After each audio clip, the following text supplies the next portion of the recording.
నేను చేసే వీడియోలన్నీ కూడా మనకి ఏంటంటే మిడిల్ క్లాస్ వాళ్ళం ఏ రకంగా సినిమా రంగంలో అడుగు పెట్టాలి, అక్కడ ఎలా కొద్దిగా గెటన్ అవ్వాలి అనేది దాని గురించి చెప్తున్నానండి. బాగా ధనవంతులు వాళ్ళు వెళ్తారు, నట శిక్షణలో 2.5 లక్షలు 3 లక్షలు 6 లక్షలు ఇచ్చి చాలా ఇన్స్టిట్యూట్లు ఉన్నాయి. ఆ ఇన్స్టిట్యూట్లో నేర్చుకుంటూ ఉంటారు.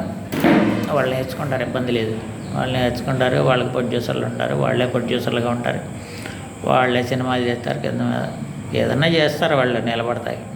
మాలాంటి వాళ్ళు నేర్చుకోవాలంటే ప్రధానంగా అబ్జర్వేషన్ ఎక్కువ చేయాలండి.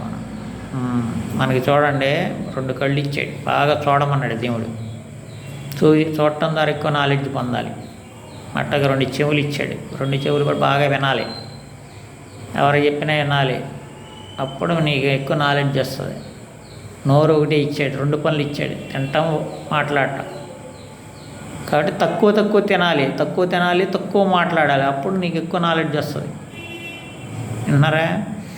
అందుచేత నేను చేసిన పద్ధతి ఒక పద్ధతి పాటించాను. నేను ఇప్పటివరకు చెప్పలేదు, ఏ వీడియోలో చెప్పలేదు, ఇప్పుడు మీకు చెప్తున్నాను.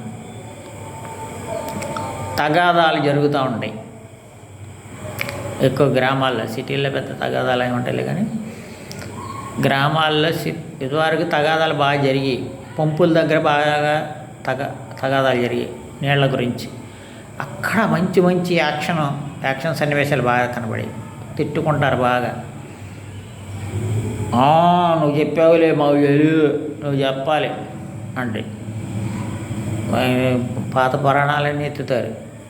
యాక్షన్ అట్లా వాళ్ళు అబ్జర్వేషన్ చేసి ఎవరెవరి ఫీలింగ్లు ఎలా ఉన్నాయి మొత్తం చూస్తే మనకు కొంత ఎలా చేస్తున్నారు ఏంటో తెలుస్తుంది. కళ్ళతోనే యాక్షన్ చేయాలి. అసలు నిజం చెప్పాలంటే డిజిటల్ కెమెరాలు కదండి, అక్కడ మనం ఏం చేస్తున్నాం అనేది ఆలోచించాలి. మెయిన్ కొంతమంది డ్రామా ఆర్టిస్ట్ లాగా చేతులు కాళ్ళు ఊపేసేసి ఓవర్ యాక్షన్ చేస్తూ ఉంటారు. ఓవర్ యాక్షన్ చేయకూడదు ఈ కెమెరాలకి. ఏ షాట్ ఏంటి అనేది కొద్దిగా నాలెడ్జ్ సంపాదించాలి. షాట్లు అంటే ఏంటి, కెమెరా ఆన్ చేసి మళ్ళీ ఆఫ్ చేసే వరకు తీసేసి దాన్ని ఒక షాట్ అంటారు. ఆ షాట్ ఎక్కడి నుంచి అక్కడ పెడుతున్నాడు, కెమెరా మనకు దగ్గరగా పెట్టి తీస్తే దాన్ని క్లోజ్ షాట్ అంటారు. క్లోజ్ షాట్ చేసినప్పుడు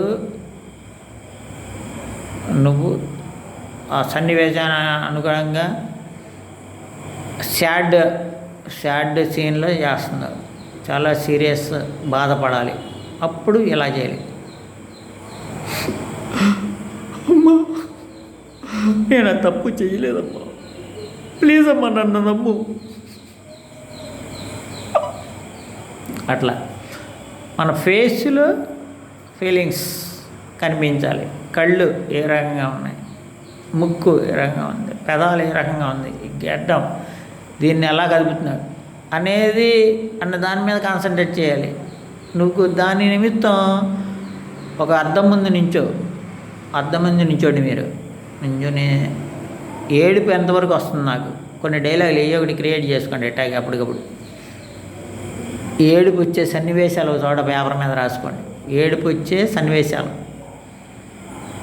పరీక్ష తప్పావు అప్పుడు ఏడుపు వస్తుంది, లవ్ ఫెయిల్ అయ్యావు అప్పుడు ఏడుపు వస్తుంది, ఎవరో దగ్గర బంధువులు చనిపోయారు అప్పుడు ఏడుపు వస్తుంది, ఒకసారి ఇల్లు దొంగలు పడి దోచేశారు ఏడుపు వస్తుంది.